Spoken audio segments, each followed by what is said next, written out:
Canadian politician leaks new COVID lockdown plan and Great Reset dictatorship, Australia is part of it. By editor, Cairns News.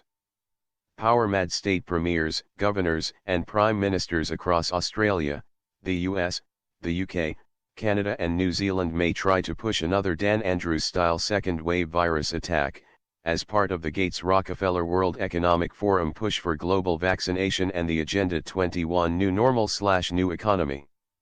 Canadian politicians in the loop of COVID planning have been told to their horror of a plan for a totalitarian response to an international economic collapse, involving a federal government offer to eliminate all personal debts, mortgages, loans, credit cards, etc., funded by the IMF under the World Debt Reset Program. In exchange, the individual would forfeit ownership of any and all property and assets forever, and partake in the COVID-19 and COVID-21 vaccination schedule, which would, allegedly, allow individuals unrestricted travel and living, even under a full lockdown, through the use of photo ID referred to as Canada's Health Pass. The horrific scenario comes from a Liberal Party of Canada, LPC, whistleblower from the party's Strategic Planning Committee, which is under the control of Canada's Office of the Prime Minister, PMO. He says the second wave will be hyped up with testing around the end of November. The whistleblower warns of a complete and total secondary lockdown much stricter than the first and second rolling phase restrictions, which is expected to run to the end of December 2020 and early January 2021.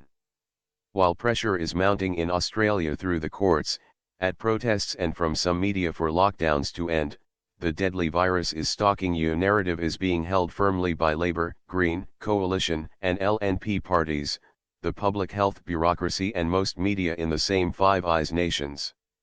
This narrative presents the SARS-CoV-2 virus or COVID-19 as something that must be avoided and contained at all cost, despite the widespread immunity and medical studies showing it is lethal for less than 1%, 0.06%, of those who are infected.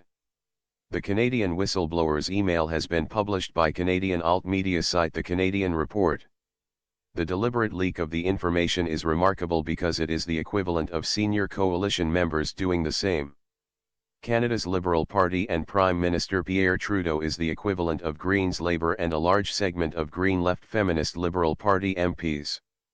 The Canadian PMO mirrors the Department of Prime Minister and Cabinet in Canberra, which is run by high-powered bureaucrats and advised on COVID-19 by the Prime Minister's National COVID-19 Advisory Commission, which Scott Morrison announced on March 25, just 2 months into the pandemic.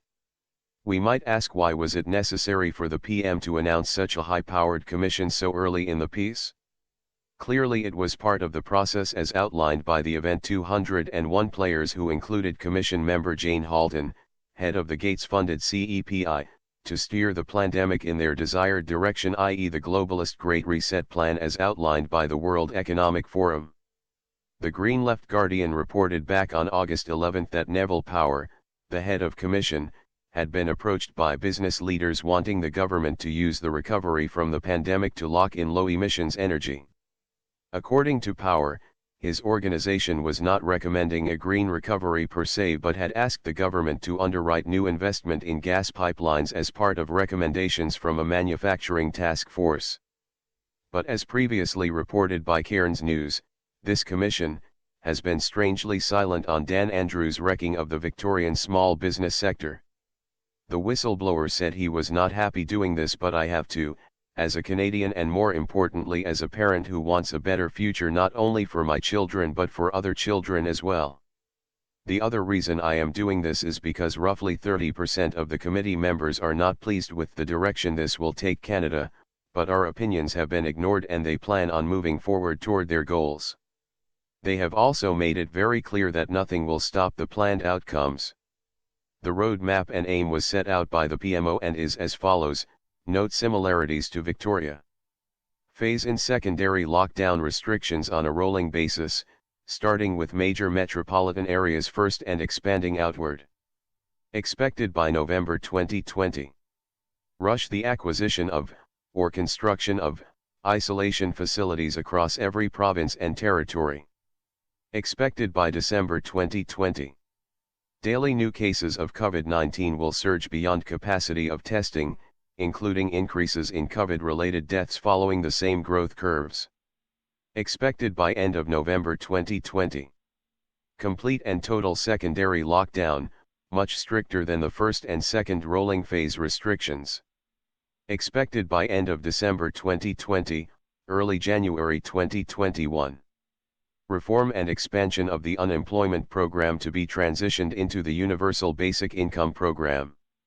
Expected by Q1 2021.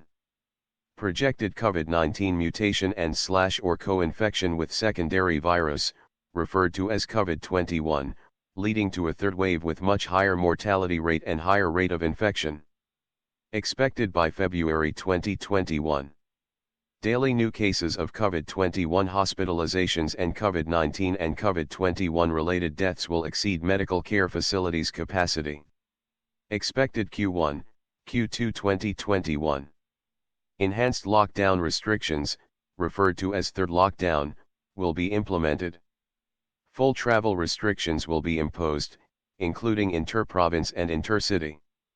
Expected Q2 2021.